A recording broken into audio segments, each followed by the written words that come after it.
Hello everyone and good afternoon from Busch Gardens, Tampa. In this video here, I'm going to show you all the updates, all the latest and greatest stuff that was going on at Busch Gardens, Tampa.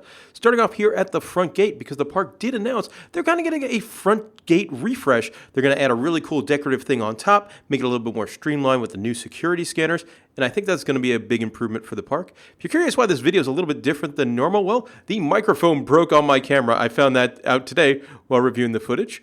Over here at Montu, you can see the brand new paint scheme. I love Montu, one of my favorite rides in the park. New paint scheme, I don't know, looks a little bit mustardy. You can definitely see why Busch Gardens went for a bolder color like that, less likely to fade in the hot Florida sun. So probably saves them money in the long run. So probably a smart move there. Over here we have the Phoenix, which has been closed for 4 years now, going on 4 years, but actually looks like it's in really good shape. Like you can see the paint looks good, the ride looks like it's in good shape, but one interesting thing, with it being closed for 4 years, I didn't think this thing would ever reopen, and back in March, it was actually seen testing. Now, I don't know if that's a plan to reopen it or see how bad it could be fixed. Also, good news from the park, the Congo-Kinshasa train station has reopened, giving the train 3 stops again. That's really nice to see. Also, Kinshasa, the finishing move for Shinsuke Nakamura, so definitely going to put that on camera. I love the train. I went on the train, took 2 stops. Congo River Rapids was closed on this day. Kind of interesting, because a lot of times when rides are closed at Busch Gardens, there'll be dates of which they're going to reopen on the website. There's no dates listed for when Congo Rapids is reopening, so I don't know if this was closed for a staffing budget issue or closed for they're waiting on a part. But I'm not a big fan of water rides, but I like going over there because that's where the Komodo Dragon is at Busch Gardens, Tampa. So I did not get to go see the Komodo Dragon. Falcon's Fury is closed for a scheduled maintenance. It's going to be down from May 6th to May 20th. Over here, you can see the fence where they're going to be building the new 2023 project, the S&S Screamin' Swing. That's going to go in the old load station for Rhino Rally. Now, you really can't tell if they're doing any progress or not because it's kind of back there. The Sky Ride is still not open yet, so can't really tell the progress on that one. The parts for the ride are sitting right by Kumba. And here's Kumba. Let's talk a little bit about Kumba. So back in April, Screamscape ran a rumor that Kumba is reaching the end of its service life and that it's probably going to be closed towards the end of the year. The park came out on social media and used some rather colorful language to infer that it was not going anywhere. And so there we go. I like Kumba. I don't love Kumba. I hopefully don't want this ride to be going away, but I don't know who to trust. Do I trust Screamscape or do I trust the park's social media that said, hey, Iron Gwazi is opening in 2020. Iron Gwazi is opening in 2021. Iron Gwazi is anticipated opening 2021. So I don't know who to believe. Skyride, right now it's closed, reopening summer of 2022. So we're getting real close. I filmed this on May 12th, so hopefully we'll start seeing that Skyride going real soon as summer is right around the corner. And also, great news at the park, up there on that 3rd level of the Serengeti Overlook, used to be a full-service restaurant. That later this year, that is going to be a pass holder lounge. They have a pass holder lounge at SeaWorld Orlando. It's got free Coca-Cola products. If it's anything like that, it's going to be awesome. Also, that view up on that 3rd floor, really nice. The park's got a new event coming soon. They used to have a Summer Nights event. Now it's going to be called Summer Celebration. I'm going to focus a little bit on that here in this next segment, as there's going to be a lot of new entertainment coming to the park. The park did announce that there's going to be a new show here in the Gwazi Plaza, or Gwazi Field, or something like that. Stanleyville Theater, they're getting a show this summer, and that's going to see the return of Cirque Electric, which is an acrobatic kind of show. I didn't see it last year. Hopefully I'm going to get to go and check that out this summer. Dragonfire Grill, they've got entertainment as well. Most of the time it's going to be an a cappella show called Finish the Phrase. Sometimes there's piano entertainment. The day I went, there was a live band called Kings of Neon. Very much felt like a cruise ship band. And also, this is a good time to get in there and beat the heat. Sat down, had a nice beer. I was drinking a Two-Hearted Ale and listening to a band. So that's a good way to get out of the sun. It was starting to get hot here in Central Florida, so that was a cool break. And more entertainment too. The Pantopia Theater, which has not had a show in a while, that is getting a new show coming in the summer as part of the celebration as well.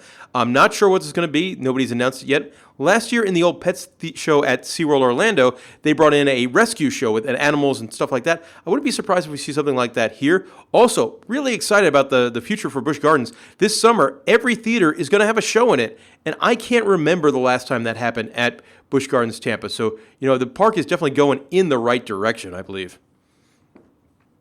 But we'll have to wait and see what is indeed coming to this theater. Again, another indoor air-conditioned theater. Good way to beat the heat.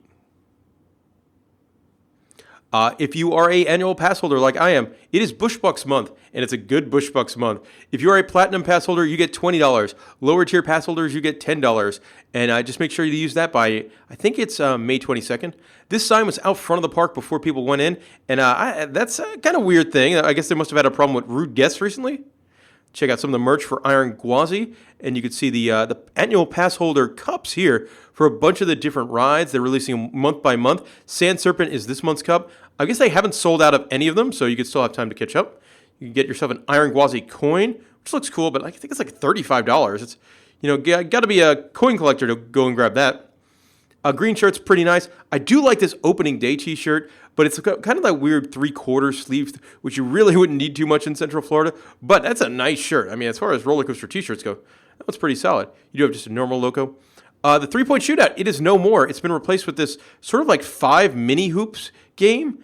Kind of weird. I like the 3-point shootout. It was fun to go there and watch. This definitely not going to be as fun to watch, but you could also have like 5 or 6 people playing at once. So if the park is busy and people are playing Midway games, Busch Gardens could make way more money off of this new Gwazi hoops than they could the 3-point shootout. But also those rims, they look awful ovally, so good luck. I probably would skip that one. You can see some of the stage setup for Viva la Musica, a Spanish music concert kind of thing they do in May. And I like some of these Instagrammable backdrops. Bring a lot of color to the park. Looks good. Now, normally I'm bummed when things are closed.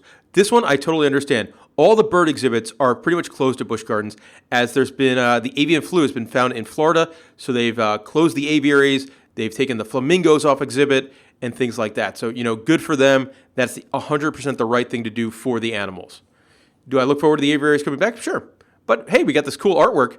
They had a couple of these around the park, a couple in the bird gardens area. I think I saw 1 or 2 other places. And here's Giant Elmo, and there's Telly Monster. Both good. Those are fun. What's not fun is these old animal enclosures that are by Sesame Street Safari of Fun. They're all closed up. Different paneling on different ones.